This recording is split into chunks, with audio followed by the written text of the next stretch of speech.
My name is Belle. I'm a 31-year-old working mom, living with my husband Davy, who's the same age and works a regular job, and our 5-year-old daughter Lenny, who's recently become quite the chatterbox. We're just your average family, neither rich nor poor, and we get along great. But a storm was about to hit our peaceful home. That storm was my mother-in-law. My father-in-law had passed away, and mother-in-law lived alone.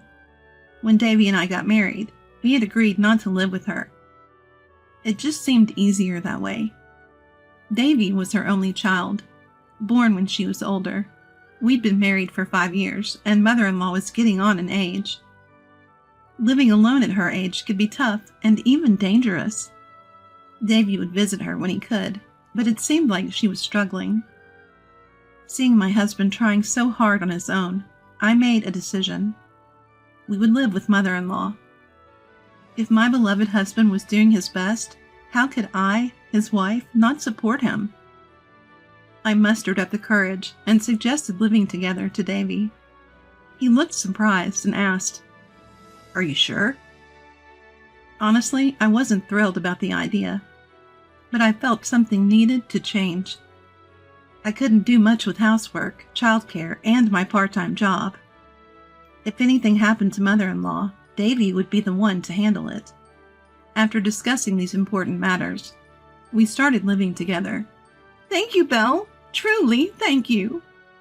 On a spring day with cherry blossoms falling, mother-in-law arrived at our home, tears in her eyes. I thought living with such a humble mother-in-law would be smooth sailing, but I was wrong. At first, she was reserved, but as days went by, her true colors showed. She began to torment me. I realized I had misjudged her. "Belle, this dish is too salty for me. Can you make it lighter?" When I did, she'd say, "Why is it so bland? Are you mocking the elderly? How rude!" And that was just the beginning. "Please hand wash all my clothes. They'll get ruined in the machine. They're all expensive, you know." When I suggested dry cleaning, she'd retort, "That's wasteful.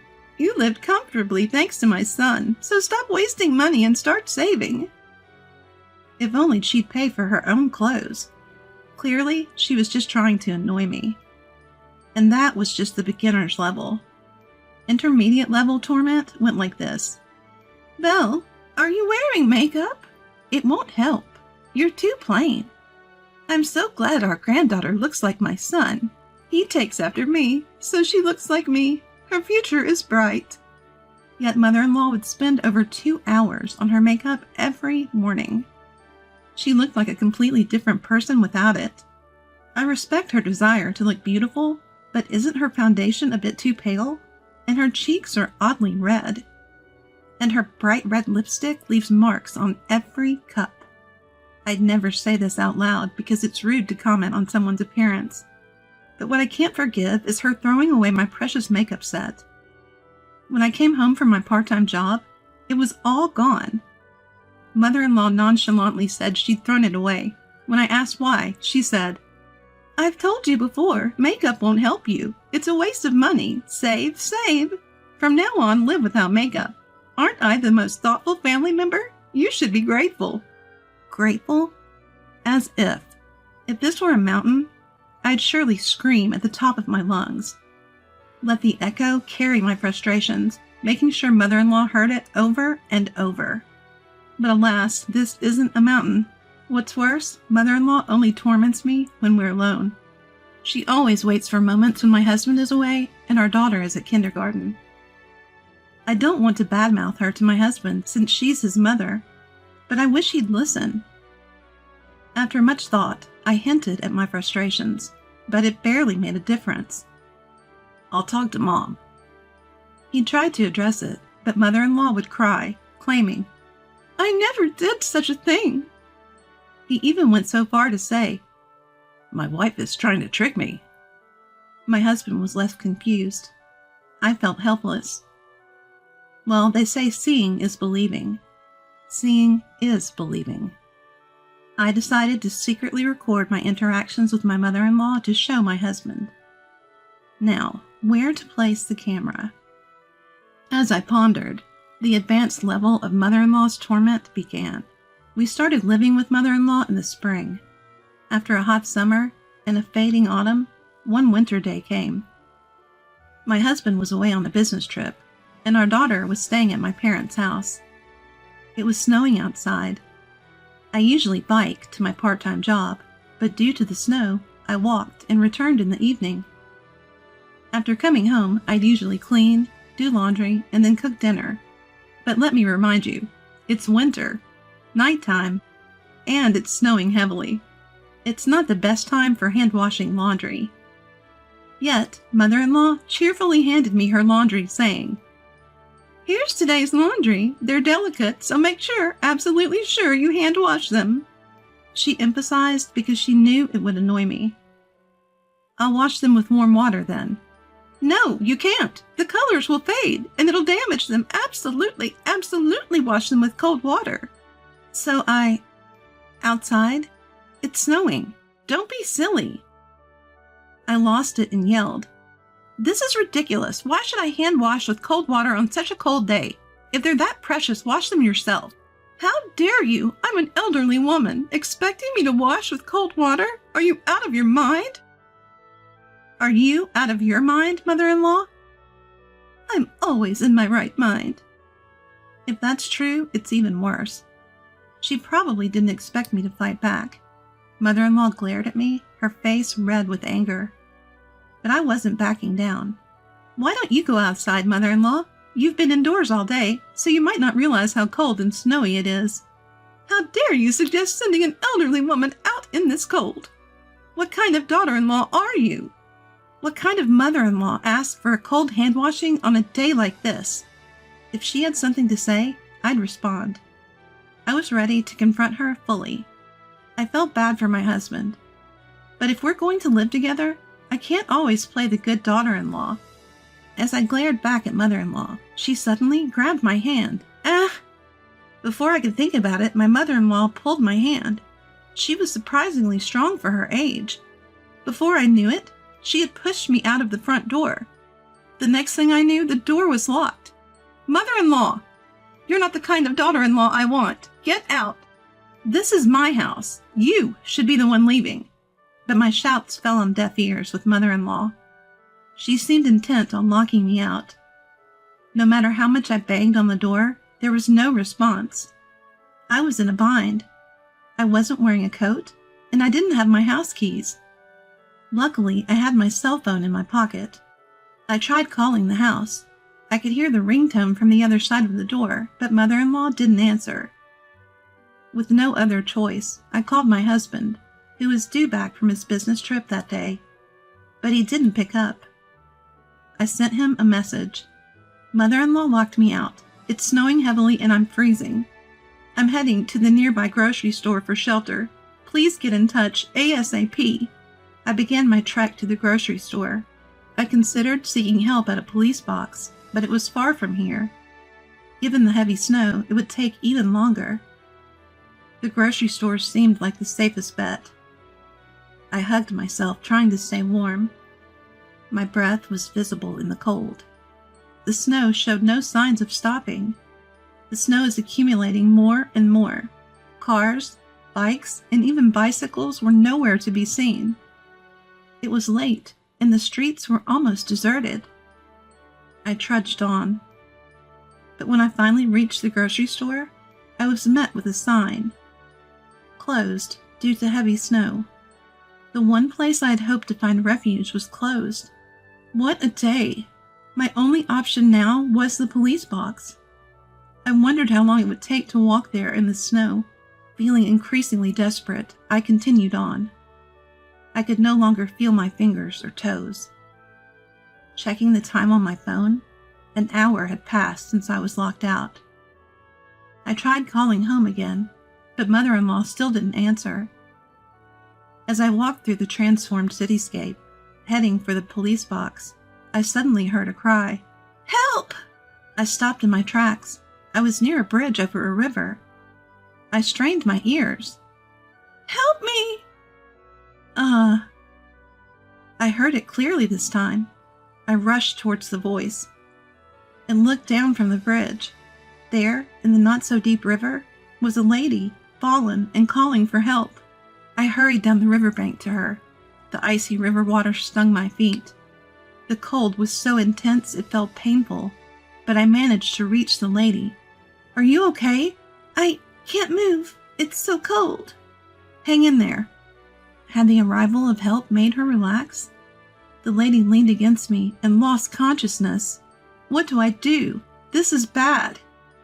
I couldn't feel my hands or feet, and they wouldn't move as I wanted. Someone help! My desperate cry echoed in vain. I thought it was over. Then, I heard a man's voice. Hey, are you okay? My husband's face came into view. The moment I saw him rushing towards me with a panicked expression, I blacked out. When I woke up, I was staring at a white ceiling. Belle, are you awake? My husband looked down at me with a worried face. I was in a hospital. Apparently, he had pulled both the lady and me out of the river and called an ambulance. That had been yesterday, and I had been asleep ever since. How was your trip? It went well. I couldn't answer when you called because I was on the bus. I tried calling back when I got to the bus stop, but you didn't pick up. There were no taxis running, so I ran home. I just happened to see you going into the river. What luck! I thought you had jumped in, but it seems it was the lady. According to my husband, the lady I tried to help had jumped into the river in despair. But the cold water had snapped her back to reality, and she tried to get out but couldn't move because she was so cold. If we had found her any later, it might have been too late. So the lady was okay. Relieved, I felt sleepy. You should rest. You must be exhausted. Comforted by my husband's kind words, I drifted off to sleep. All the while, my anger towards mother-in-law simmered. A few days in the hospital, I was back to my old self. Standing in front of my home after so long, I froze. Mother-in-law hadn't visited me once while I was hospitalized. Of course, there was no apology. She had locked me out on a snowy night, nearly causing my death. Honestly, I couldn't live with her anymore. Feeling down, I opened the front door. I stepped into it and was surprised. To my surprise, mother-in-law was there, deeply apologizing. What? Mother-in-law? What's going on? Belle, I'm so sorry. I was stunned by mother-in-law's unexpected apology. Really? An unexpected apology? This is leaving me speechless. Mother-in-law continued. I never imagined something like that would happen. I truly regret locking you out. Please forgive me. What? She's sorry? This mother-in-law? The one who's always been so aggressive towards me? The one who locked me out in the snow? Suspicious. Very suspicious. It would be strange if there wasn't a catch. I narrowed my eyes at mother-in-law. What will you do if I don't forgive you? Mother-in-law's hand twitched slightly. I was freezing out there, you know. If my husband hadn't come, who knows what would have happened. Anyone would know what happens if you lock someone out in a snowstorm. If you didn't, does that mean you're not normal? I said sarcastically. Mother-in-law's face turned bright red. What did you just say? You think you can take advantage when someone's being nice? Don't get too cocky. My son said he'd end our living arrangement if I didn't apologize, so I did it. Now that I've apologized, let's forget about the whole locking out incident. Now, get back to your chores. She took the bait so easily. I smirked, seeing right through mother-in-law's true intentions. Wow. Her remorse was all a lie. People don't change that easily, do they? Especially not someone like mother-in-law. But just as I thought that, she started her antics again. Make sure you hand wash my clothes with water. Are you still on about that? Still demanding hand washing? Only cook what I like. If it's not tasty, I'll throw it away.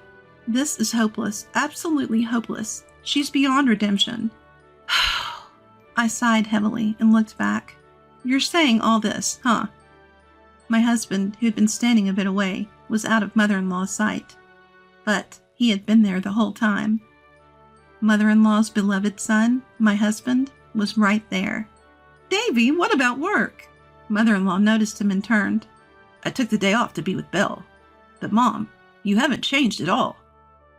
No, I was just joking." "Joking? It's not funny at all. I told you to genuinely apologize to Belle and never do such things again." "But I did apologize." "You're about to revert to your mean self." "That was just a joke." "That's why it's not funny." I had warned my husband to keep a distance, but mother-in-law's reaction was as expected, or even more dramatic. She desperately tried to justify herself, and I couldn't stop laughing. "Belle, what's so funny?" "You, on the other hand?"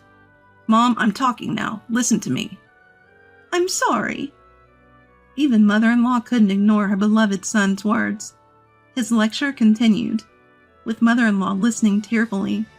"Why would you be mean to Belle when she agreed to live with us out of concern for you?" "I might have gone a bit overboard earlier, but I've never harassed her."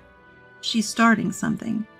"I commented on the food's taste, but I just wanted her to know my preferences. I asked for my clothes to be dry cleaned, but Belle said it was a waste and would hand wash them. I've told her to wear makeup, but she threw away her cosmetics right in front of me." Which mouth is saying that? It seems mother-in-law wants to believe she's not at fault. I can't help it. I pulled out my phone and played a recording. "Today's laundry, it's expensive, so definitely hand wash it." Mother-in-law's voice played clearly. "Ah!" She screamed and tried to grab my phone. I dodged her and continued playing. "Definitely wash it with water." "You're not the kind of daughter-in-law I want. Get out." The sound of her dragging me out and shutting the door, ignoring my pleas. All of my mother-in-law's violent actions that day were recorded. I secretly recorded our conversations on this phone. Whenever I talked to mother-in-law, I always had my phone on record. Thank goodness for my phone, or things could have been really bad. "Mom, any rebuttal?" my husband asked, and my mother-in-law was speechless. "Anything else to say?" "Is there anything left to say?" "Yes." "What do you mean?" "This is the end. You've trampled on my feelings of wanting to care for you. I want you to leave." "What?" "I'm cutting ties. You can live on your own. We won't contact you again. Even if you reach out, we'll ignore it and won't meet." "What?" "You sold the family home, right? You should have all that money. Plus, with your pension, you should be fine. We won't help." But wait, Davy. Are you abandoning me? Betraying your only family?" "You're the one who betrayed us." My husband's angry voice left mother-in-law speechless. She sat down, unable to say another word. The only sound was the dripping of melted snow from the roof. Then things moved quickly. While mother-in-law sat there, lifeless, my husband and I packed her belongings. Her hometown was a 2-hour train ride from our place. She had distant relatives there, but she'd been estranged from them for so long that no one would probably care now. She rarely went out when she lived with us, so she likely didn't have any friends. Maybe that's why she had so much time to harass us, but now it didn't matter. "Bye, Grandma." My daughter waved at mother-in-law. Seeing her cheerful granddaughter waving without a hint of sadness, mother-in-law finally broke down into tears. The taxi carrying mother-in-law drove off, leaving behind her sobs. I felt nothing. It was her own doing. With that thought, I entered our home, feeling refreshed. Time passed. Rumors said mother-in-law lived alone in an apartment. We still received calls from her, so she must be alive. But we never met or spoke to her, just as we promised. She'll probably live a lonely life. She destroyed the happiness she had, and the price was steep. With mother-in-law gone, peace returned to my heart. While listening to the washing machine, I served tea to an unexpected guest. It was an elderly woman, the very same lady I had saved on that snowy day. She had been living a lonely life, filled with despair. But the cold river water that day made her want to live a bit longer. "My son offered to live with me," she said. That's wonderful. His wife is lovely, but I didn't want to be a burden, so I decided to move nearby instead. That's nice. I've been lonely since my husband passed away. I thought life had nothing good left, but I was wrong. I'm glad you realized that. As long as I'm alive, there's hope. Thank you for saving me that day. I smiled back at Lady's grateful face. A lady who lived her life with determination and found happiness. Mother-in-law who ruined her chance to live with her son and his family. There are so many ways to grow old. Everyone's path is different. But our own attitudes shape whether our later years are happy or sad. Seeing these two elderly women, I had a vague idea of the kind of future I wanted. To ensure a happy future, and to protect the peaceful days I have now, I reminded myself of the path I should take.